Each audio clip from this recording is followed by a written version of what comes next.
Hi, my name is Venkata Jasti. I'm representing Mackay Ocean Engineering to give this talk. I've been with Mackay since 2009, and at Mackay, I'm the manager of the Submarine Cable Systems Group, and as such, I look after all the commercial submarine cable related activities here.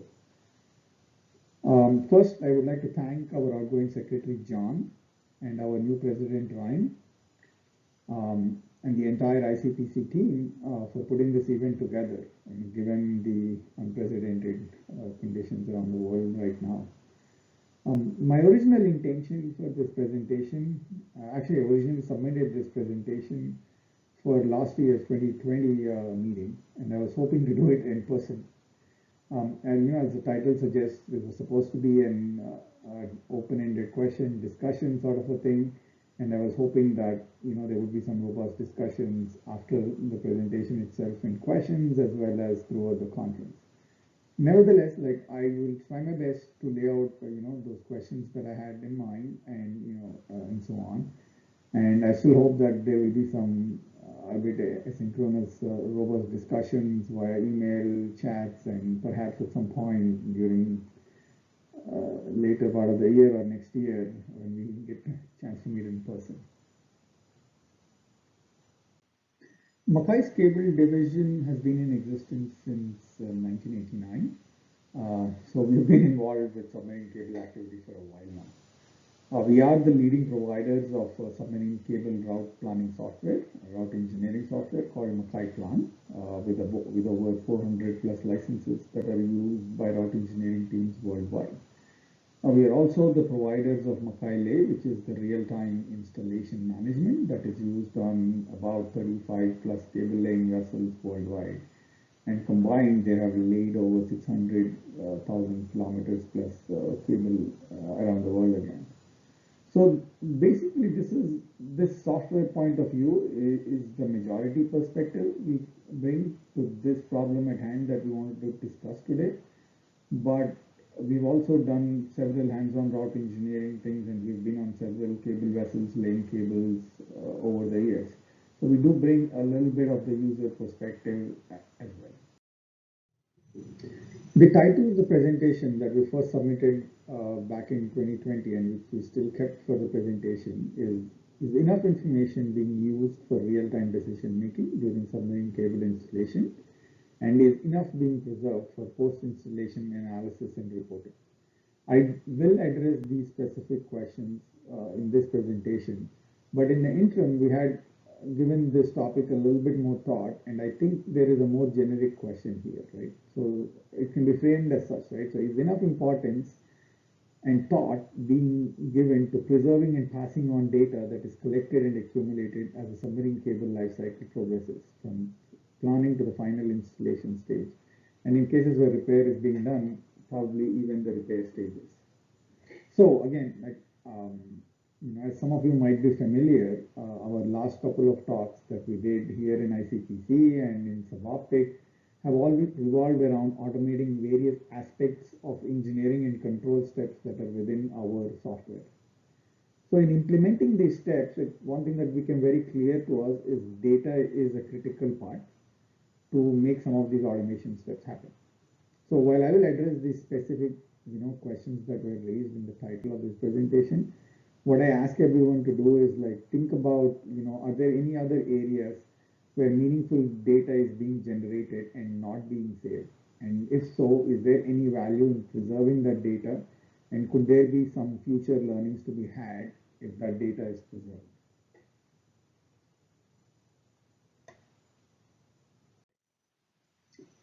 As you will see, right, the specific suggestions that we make, which is namely using high resolution bathymetry that is already available and preserving the installation logs, are hopefully fairly obvious, right? The question really then is, will they actually make some meaningful impact? And also, what is the current urgency in taking these steps, right? I mean, everyone knows that as an industry, we've been laying cable for the past couple of decades, and things are more or less happening. So, what is the need for the current change, right?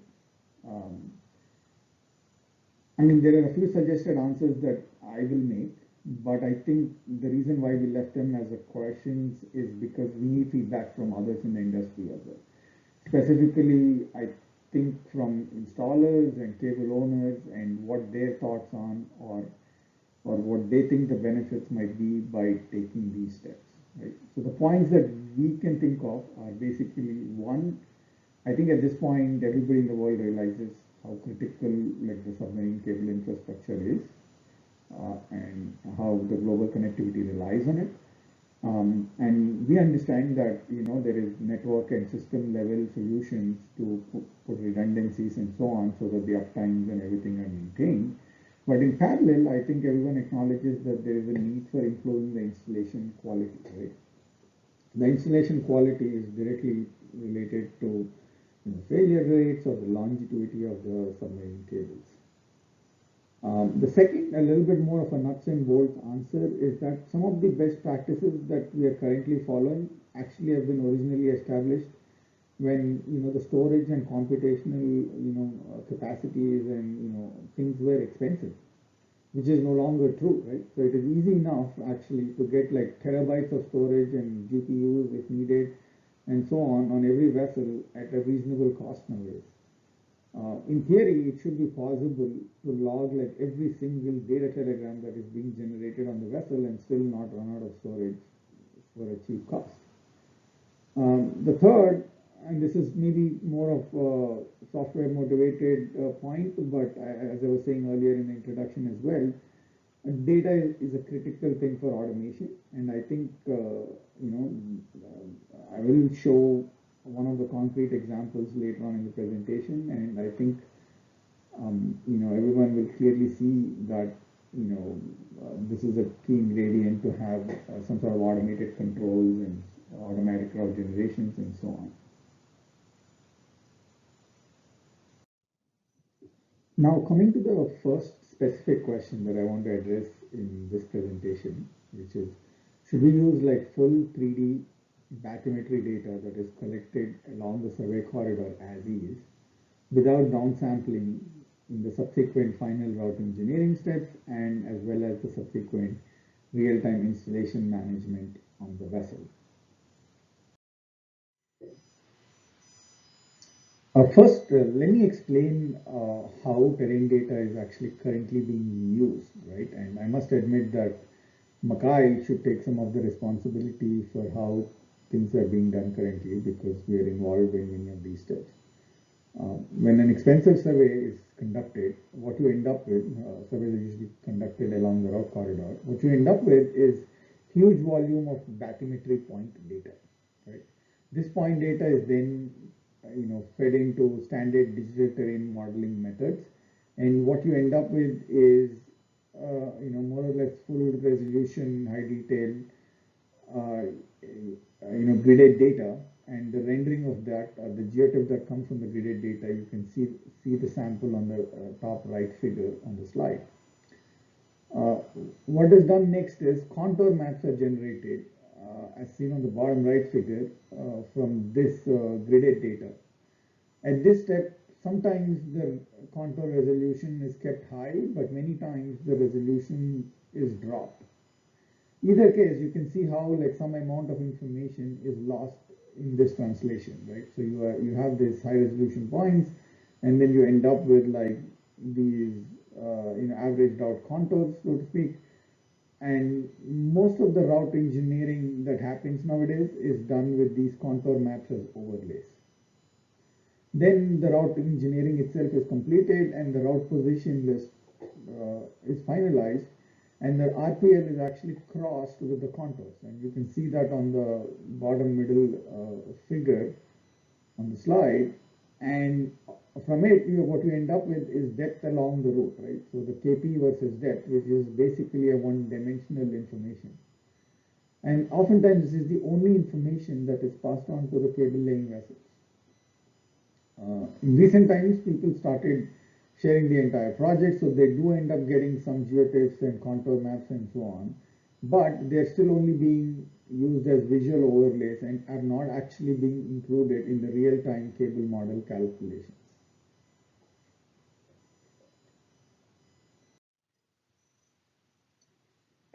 Some of the reasons on why things are done the way they are currently done has to do with the fact that the software was developed for manual use.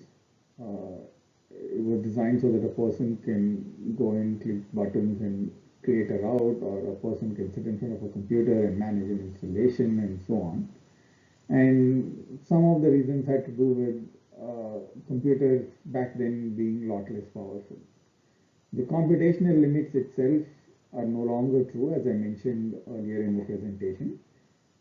Pretty much even an off-the-shelf laptop can nowadays handle like all of the route engineering and simulation tasks.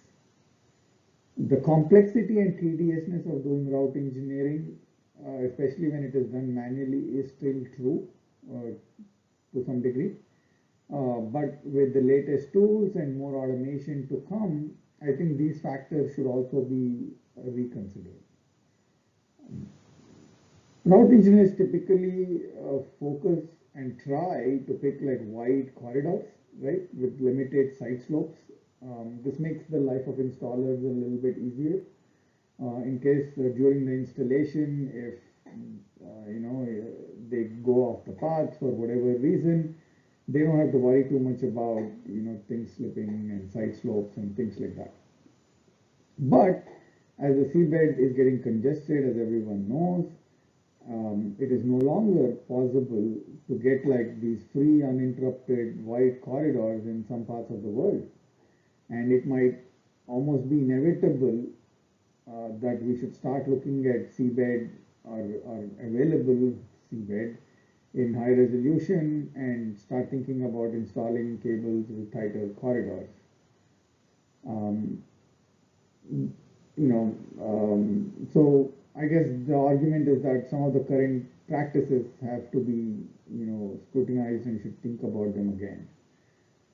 On the benefit side, right, the first major benefit, and I've been mentioning this a couple of times earlier as well, is gridded data actually is very, very conducive for doing automatic route generation. Automatic route generation inherently is a grid stepping problem. This is a quick demonstration of Makai's automatic route generation tool, which is still in beta stage. In this case, the algorithm is actually trying to figure out the shortest route between two islands in the Hawaiian chain, right? As you can see, the algorithm starts from the first shore landing location, and it explores the grid space in an intelligent manner till it reaches the other shore landing location. Each white grid space you see is the current grid space the algorithm is exploring. This step is very, very simple, as you can imagine, if the bathymetry is already available in a grid format. And if you worked on a contour space, you would actually need additional computation. You have to drop normals to surrounding contours, etc., etc. Also, it would be redundant because contours usually come from downsample grid data in the first place, as I was explaining in the introduction slide, right? The red cells that you see are basically non-viable cells. In the process of exploring the space, it decided that it cannot pass through those cells. The blue cells that you see are viable cells, but probably not the best cells, so on and stuff. And eventually it cobbles together the correct route and comes up with the shortest distance path, which is shown in that blue line that it generates at the end of the whole process. The rest of the benefits of using high resolution terrain data come from installation stage. Having additional information beyond just depth along the path will help with avoiding many of the off the path issues, right? So if for some reason you are laying the cable off the path, instead of having to, project back onto the path and hope that there's not a lot of side slopes, you actually will have, the full information about depth at that point. And also the as laid RPLs will become more accurate. It's fairly obvious when you use full terrain data. I guess let me explain why actually it is really important for real-time shape calculation to have good terrain data. Actually, before getting into why terrain itself is important, I would like to touch on what the cable lay control process itself looks like. As you can see in the figure, the main controls during the cable lay are up on the surface of the vessel. We can control the vessel itself, that is how fast is the vessel moving and where are the alter courses taken. We can also control the cable payout rate of the cable engine. These are basically the two control points. What we want to control is all the way on the bottom, mainly the positional accuracy, that is making sure that the cable is laid in the intended corridor and that the cable is laid with the desired and planned bottom slack. The only way to know what is happening to the cable in between the surface control and the bottom outcomes is to basically model the cable shape in between.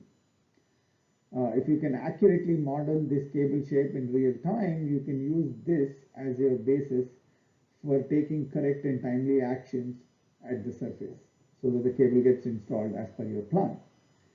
To model the cable shape is actually a classic physical simulation problem that is constrained by initial and boundary conditions.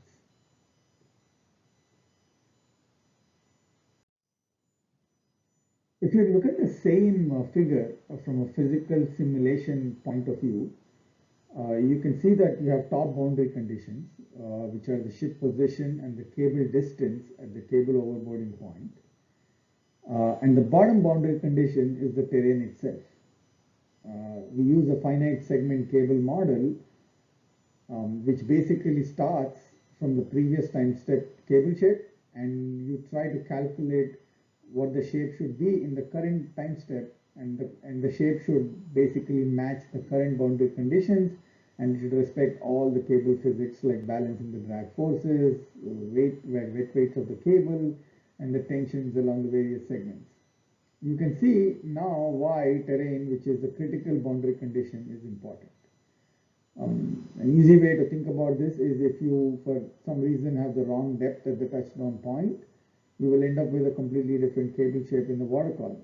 If the shape that you calculate is entirely different to the real shape of the cable under the vessel, the whole logic of your control breaks down. You'll be making decisions based off on wrong shape, and you might end up, over tensioning the cable or throwing extra slack, so on and so forth. The second example that I want to cover is in this presentation is about preserving instrument logs from the installation. Keep in mind that nowadays most instruments are already measuring at a high frequency, and most of the survey softwares are already logging this raw instrument information and saving them to file. They're even being displayed in real time during the installation itself. So the cost of actually preserving this data is minimal, and also it's not putting any extra burden on the installation crew. It's just a matter of saving these files beyond the installation and preserving them. The current process of installation management at sea on a cable laying vessel, especially if they're using a software like Makai Lay, works as follows, right? So step one, whatever the vessel is doing, there is a series of instruments like GPS, gyro, etc., cable engine, so on, which are logging the information. This information that is being measured is related to the control software. And within the control software, you calculate your real-time cable shape, and based on the shape, you calculate some suggested next actions to take, which are usually waypoints for the vessel and cable payout instructions for the cable engine. These are related to the respective operators, like the helm and the cable engine operators, and they will do their best to implement these instructions. Whether they follow the instructions 100% or not, whatever actions they take are in turn again recorded by the instruments, and those are again related to the control software, and so on and so forth, right? So that's the entire control cycle that is happening on a continuous basis on the cable laying vessel. all of this installation activity finally results in like the cable being installed on the bottom, which theoretically can be captured just by the final as-laid route position list, which I think is the only document that gets reported in many cases. But as you can see, there's a lot of installation activity that is happening on an ongoing basis during the installation, and there is some value in preserving that information. The question in this case is, should we make it a standard practice to save some combination of instrument logs, right? For example, the as-sail GPS log, the cable engine payout schedule that was followed, etc., etc. With instrument logs, it is possible, right, to re-simulate, basically replay a simulation of the installation post facto. This is useful for double checking if the installation was conducted properly. That's very obvious. But more importantly, it is actually useful in analyzing your current practices and seeing if there is any improvements that can be made. For example, let's say you've been following rule of thumb steps for repeater deployments. Now you have a method to basically resimulate and rewatch in a step-by-step manner what actually is happening to the repeater as it is being lowered, right? So you can try tweaking your procedures.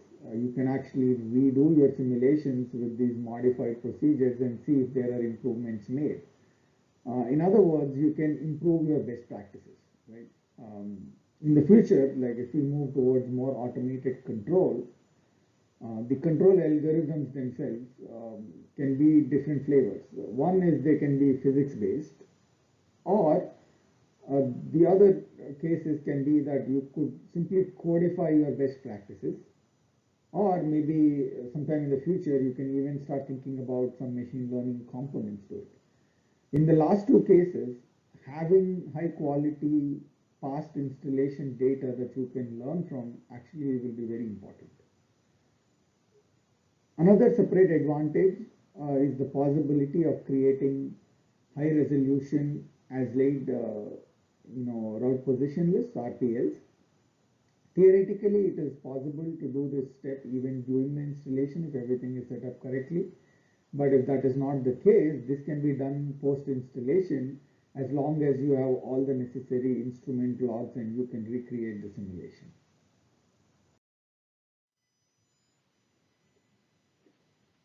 As-laid RPL documents the final installation condition of the cable. In the least, right, it will include the locations of the repeaters, the locations of the joint boxes where the alter courses are being taken place, which sections of the cable are buried, and finally the slack between points of interest. The question then becomes, how far are the points of interest and how much averaging is actually being done between those points, right? As you can see in the schematic, the average slack that is reported might be fine, but if you look into finer distribution, it might be made up of sections that have excess slack and sections that are over tension. Excess slack sections are the prime areas where there will be risk for cable loops, and over tension sections is where you will end up with cable spans. And either of these can cause mechanical damage to the cable and reduce the performance life of the cable or increase the risk of cable faults in the future.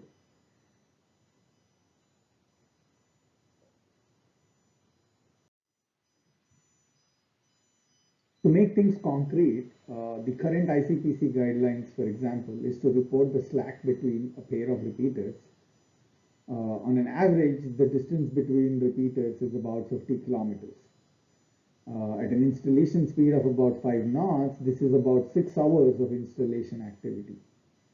And remember the control cycle, right? So in that 6 hours, there is many ship speed changes that can happen, cable payout changes happen much more frequently, and all of this is happening in real time during the installation. Typically during the installations, the installers are adjusting things at the pace of about 1 or 2 minutes, and that translates to about 200 to 400 meters of cable that is laid on the bottom. So technically it is possible to have a different slack or tension sections at that resolution of 200 to 400 meters, and you're averaging it to 50 kilometers. So that's about like 125 or 250 sections that are being averaged out and then reported. Um, and you can see how many problem areas can be skipped by doing that. Having higher resolution RPL in addition to identifying such problem sections can also be helpful when we are recovering the cable in the future, either because you have to repair it or you want to recover the cable for repurposing. Having the high resolution information gives valuable information when calculating the shapes during recovery. Higher resolutions RPLs, the last point I would like to make is they also tie back to my earlier point about learning data, right? Having high resolution RPLs give better feedback on what a good installation is and what good installation practices are there for. This will again, as I was saying, become the basis for future learning on any automated control systems that we might want to build.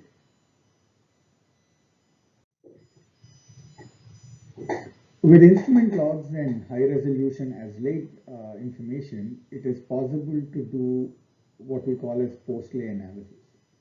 The instrument logs themselves can be cleaned, right, without the pressure of trying to calculate things in real time. We can actually apply some thoughtful statistical or physical Kalman filtering techniques, and we can clean up the input conditions, the boundary conditions that we are imposing on the cable model, as I showed in one of my previous slides. The cable model itself can be run at a higher time resolution because there is actually no need to keep up with real time in this case because the installation is already done and you're doing post analysis. This combination will actually result in best possible as late path that you can generate with the given data set. On which then you can run various additional risk assessments, right? So you can identify areas of high slack, which are typically the areas where the likelihood of loops is high. Similarly, you can identify sections of the cable with excess bottom tension. You can even perform a span analysis on it to see if that tension causes spans that can be problematic and detriment to the life of the cable when exposed to high currents. And finally, you can calculate off the path deviations at a higher resolution, and you can establish if any sections of the path are too close to unwanted terrain features like C-mounts, or maybe they are close to other submarine infrastructure that is near to the cable. Again, all of these findings are not only valuable for the current cable, but this is again feedback learning data, for improving your next installations and automating and everything, as I've been mentioning a few times already. The main idea that we wanted to convey with this presentation is the importance of preserving high resolution data wherever it is possible in the submarine cable life cycle. This will, one, be helpful for improving the installation quality immediately, and two, this will become the learning data that is needed for automating various aspects of submarine cable route engineering and installation management in the future. Specifically, the suggestions that we made were: one, use full resolution DTM for route planning steps as well as ATSI installation management steps. Two, preserve the installation instrument logs whenever possible and save them with their final RPLs. And three, there is some value in creating high resolution RPLs and possibly even doing post-lay analysis on critical routes. Thank you very much for staying till the end of this presentation. Once again, I would like to stress that the intent of this presentation was to start a discussion with various industry partners, especially cable owners and installers, and to really get some feedback on what they think about the benefits of doing these steps are, or maybe they don't think these steps are necessary. Either ways, I think we're really looking forward to getting some questions, feedback. Please do get in touch with us if you have any follow-ups, or if you would like to schedule one-on-one discussions on any of the topics that we have touched. Thank you, and hope everyone has a good conference, and at some point meet everyone, if not sooner, in some optics.